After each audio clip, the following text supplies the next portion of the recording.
I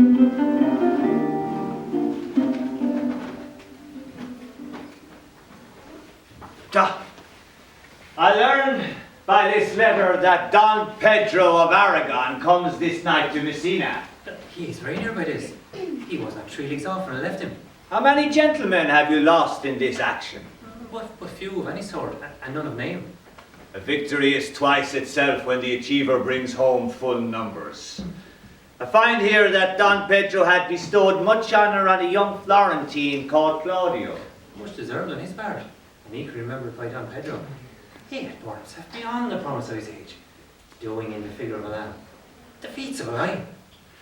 He has an uncle here in Messina, would be very much glad of it. I have already delivered him letters, and there appears much joy in him, even so much that joy could not show itself modest enough without a badge of bitterness. Did he break out into tears? In great measure.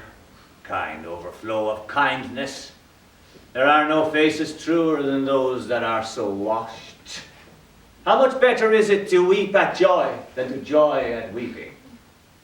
I pray you, is Signor Montanto returned from the wars or no? Well, I know none of that name, Lady, but there was not such an army of any sort. What is he that you ask for, niece? My cousin means Signor Benedick of Padua. Oh, he's returned, and as pleasant as ever he was. And how many hath he killed and eaten in these wars? But how many hath he killed? For I promise to eat all of his killing. He had done good service, Lady, in these wars. He is a very valiant trenchman. He hath an excellent stomach. And a good soldier too, Lady. And a good soldier to a lady. But what is he to a lord? A lord to a lord, a man to a man, stuffed with all honourable virtues. It is so indeed. He is no less than a stuffed man. But for the stuffing, well, we are all mortal. Ha! Oh, you must not, sir, mistake my niece. There is, kind of merry war betwixt her and Signor Benedick. They never meet, but there's a skirmish of wit. Who is his companion now? He hath every month a new sworn brother. It isn't possible. Very easily possible. He wears his faithful as the fashion of his hat. It ever changes with the next block. I see. The gentleman is not in your books? No, and he were, I would burn my study. But I pray you, who is his companion? He is most in the company of the right noble Claudio. Lord, God help the noble Claudio. If he have caught the Benedick, it will cost him £1,000 ere be cured. I will hold friends with you, Lady. Do, good friend. Oh, you will never run mad, niece. No, not till a hot January. Don Pedro is approached. Good Signor Leonato, are you come to meet your trouble? The fashion of the world is to avoid cost, and you encounter it. Never came trouble to my house in the likeness of your grace. For trouble being gone, comfort should remain. But when you depart from me, sorrow abides, and happiness takes his leave. Ah, you embrace your charge too willingly. I think this is your daughter. Our mother had many times told me so. Were you in doubt, sir, that you asked them? Signor Benedick, no, for then were you a child. You have it in full, Benedick. Truly the lady forders herself. Be happy, lady, for you is like an honourable father. If Signor Leonato be her father, she would not have his head on her shoulders for Messina, as like him as she is. I wonder that you will still be talking, Signor Benedick. Nobody marks you. What, my dear Lady Disdain, are you yet living? Is it possible Disdain should die while she had such meat food to feed it as Signor Benedick? Courtesy itself must convert to disdain if you come in her presence. Oh, well then it's courtesy a turncoat. For it is certain I am loved of all ladies, and you accepted. And I would I could find in my heart I had not a hard heart, for truly, but I love none. A dear happiness to women. They would else have been troubled by a pernicious suitor. I thank God in my cold blood I am of your humour for that. I'd rather hear my dog bark at a crow than hear a man swear he loves me. God, keep your ladyship still in that mind, so some gentleman or other shall scape a predestinate, scratched face. But scratching could not make it worse, and 'twas such a face as yours were. Well, you are a rare parrot teacher. A bird of my tongue is better than a beast of yours. You have it in also full. the speed of your tongue, and so good a continuer, but keep your way, in God's name I've done. You always end with a jade's trick. I know you of old. You have it in full, Benedick.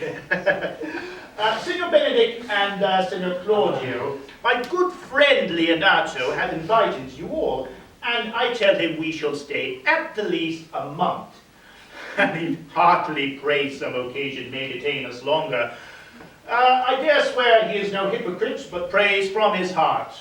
If you swear, my lord, you will not be forsworn. Oh, Let me bid you welcome. Being reconciled to the prince, your brother, I owe you all duty. I thank you. I am not of many words, but I thank you. Please it your grace, lead on. My hand, Leonato, we shall go together.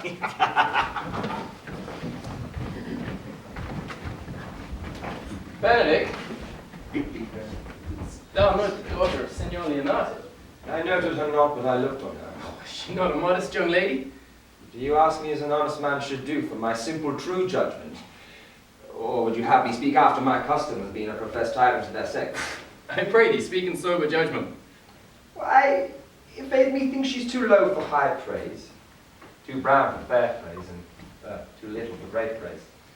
Only this commendation I can afford her, that were she other than that she is, she were unhandsome. But being no other than that she is, I do not like her. Thou thinkest I am in sport. I pray thee, tell me truly how thou likest her. Would you buy her to inquire after her?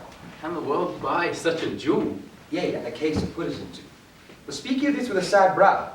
Or do you play the flouting jack that tells that Cupid is a good hair finder and Vulcan a rare carpenter? Come, in what key shall a man take you to go in this song? In mine eyes, she's the sweetest lady that ever I looked on. I can see yet without spectacles, and I see no such matter. Oh, there's our cousin, and she were not possessed with the fury exceeds her much as beauty is the 1st of May, not the last of December. Oh, but I hope you have no intent to turn husband, have you? I would scarce trust myself, though I had sworn contrary, if Hero would be my wife. Oh, God, is it come to this? Shall I never see a bachelor of 60 again? Oh, go to, if faith, thou wilt see thrust thy neck into a yoke, wear the print of it, and sigh away Sunday. Don Pedro's returned to seek you.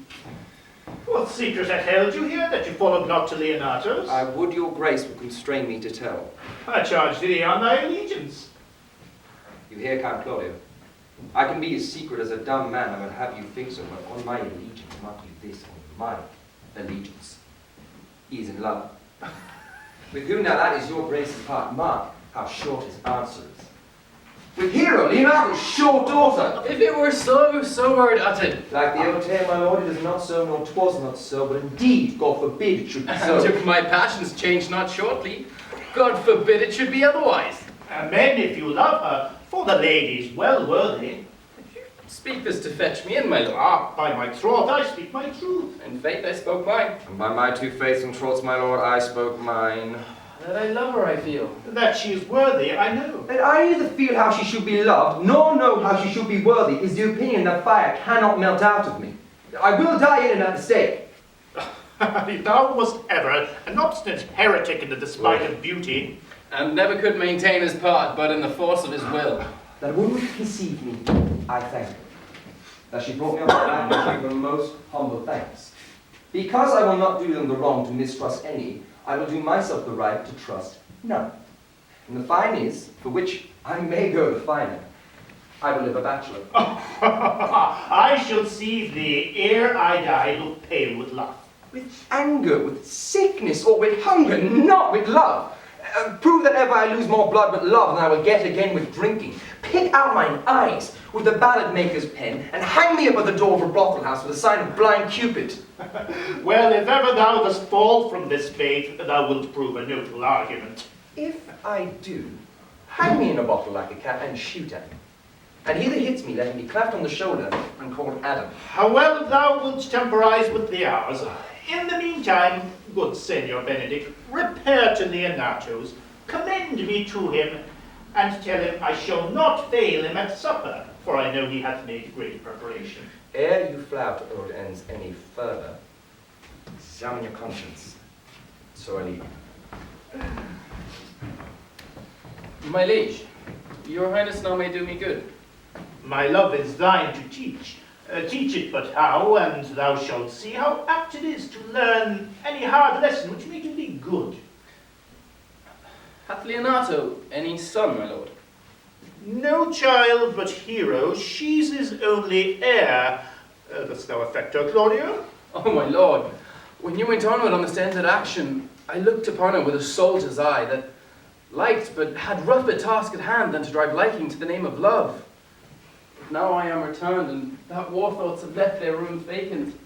In their places come thronging, soft and delicate desires, all prompting me how fair young Hero is, saying I liked her ere I went to war. Thou wilt prove a lover presently, and thou shalt temporize with the hours. I will break with her further, and thou shalt have her. Was it not to this end that thou beginst to twist so fine a story? How sweetly you do minister to love, that knows love's grief from his complexion. Oh, what need the bridge, much broader than the flood? The fairest grant is the necessity. Look, what will serve is fit. 'Tis once thou lovest, and I will fit thee with the remedy. I know we shall have revelling tonight, and I shall assume thy part in some disguise, and tell fair Hero, I am Claudio. Then to her father will I break, and unclasp my heart in her bosom, and the conclusion is she shall be thine. Was it not? Oh, come in further with me, and I will tell you further.